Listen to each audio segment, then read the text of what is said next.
This week, the Inside Michigan Football Spotlight shines on the 7 true freshmen who enrolled last January and are participating in spring ball.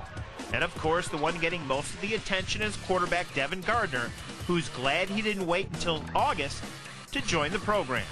It's a big benefit because, learning the offense, it's tough. So you gotta come in early. If I would have came in the summertime, I might not have picked it up as quickly, but I'm picking it up quick. I'm getting reps and I'm doing well. He's in competition with the 2 sophomores and realizes there's a lot to learn before he'll see game action. What's been the biggest adjustment coming in and getting ready for playing in the fall? Just making the reads quicker than high school. High school you can wait an extra second and then you can still get it, but you wait an extra second here and it's picked off and it might go back to the house.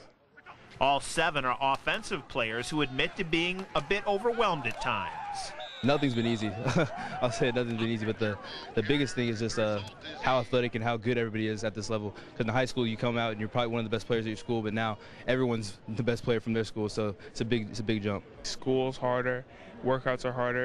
It's college, so it's a lot different and more expectations than high school. Jeremy Jackson is son of running backs coach Fred Jackson, so maybe he knows a bit more about the program than the others. No one has any expectations. Everybody's brand new. Just because I live close doesn't mean it wasn't a huge adjustment for me. It was, and I'm just still trying to get adjusted day by day. The playbook's way more complicated than high school in the speed of the game and how physical everybody is, but for the most part, I think I'm starting to get it down. Every practice I'm trying to get better, so I think we're doing a pretty good job.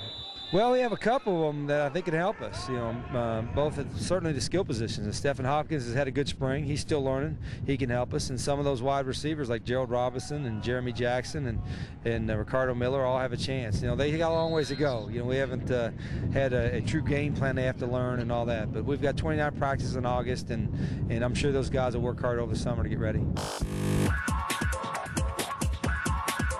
The week of practice came to an end Saturday morning with a 115-play scrimmage at Schembechler Hall.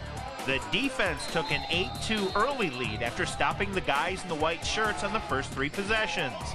But it was the freshman, Devin Gardner, who generated the first big offensive plays, one by air and one by ground. Here, a 2nd and 9 play where Gardner runs 13 yards for a first down.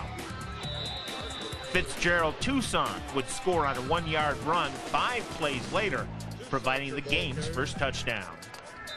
The offense took a 21-8 lead when Denard Robinson hit John McColgan for a 5-yard score.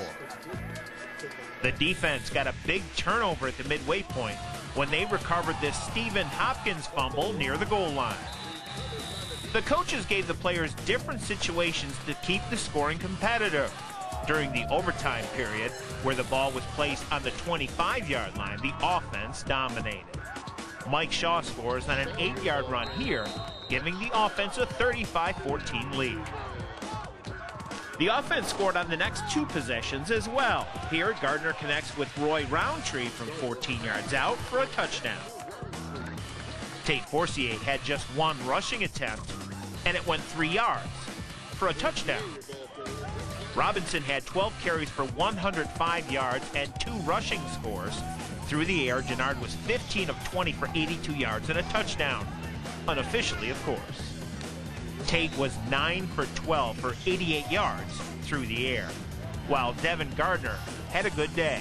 He rushed for 96 yards and 2 touchdowns on 10 carries, and he completed 8 of 11 passes for 96 yards.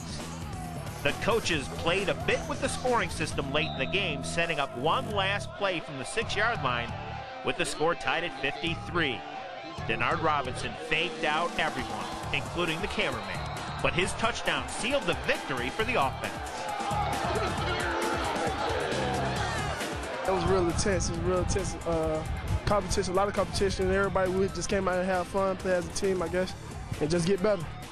Talk to me about how this team's progressed, even in the 10 or 12 practices you guys have had so far. Man, everybody's learning. It's a learning process right now. Everybody's just learning and get ready for the fall or the summer. So, ready for the season. As a head coach, you want to have a little bit of good on offense and good on defense. And so when you're going against each other, you hope it goes back and forth. And we saw some of that. I like the enthusiasm at the end. We have a lot of guys that are banged up, a lot of minor injuries. There's probably 12 to 15 guys that have been banged up, but nothing too serious right now, so that's a good thing. But we've made progress. I think we've gotten better. The guys are practicing a little bit faster, and we got 3 more to get going. is this scrimmage maybe a little bit more important for you to look at because you're probably not going to show so much next week in front of all those fans? Yeah, no question. I told the players this scrimmage is probably the most important scrimmage of the spring, especially for the young guys that haven't proven themselves yet. So we'll grade the film. The coaches will evaluate it, try to get it correct with our young guys, and then we'll have a couple good practices and then have a lot of fun on the spring game. Hoping for a big crowd next week. What's going to happen for the fans? What are they going to get to see? A little bit of practice, a little bit of scrimmage? Yeah, first off, they see the alumni flag football game, which is exciting to see some of our former greats come down, and then they're going to get to see our guys perform in a live situation. We'll do some field goals, a little bit of punting, just so they can watch our specialists and put some pressure on them, and then they'll get to see a lot of our young guys that maybe were redshirted last year that now they'll get a chance to see them at the big house and judges if they can help us. I think it'll be a lot of fun. It's going to be a very controlled environment for obvious reasons, and we don't show a whole lot scheme-wise, but it should be fun for our fans, and it's obviously also for a great cause. Next week, we'll recap the spring game from Michigan Stadium when we see you next time for Inside Michigan Football on MGoBlue.com.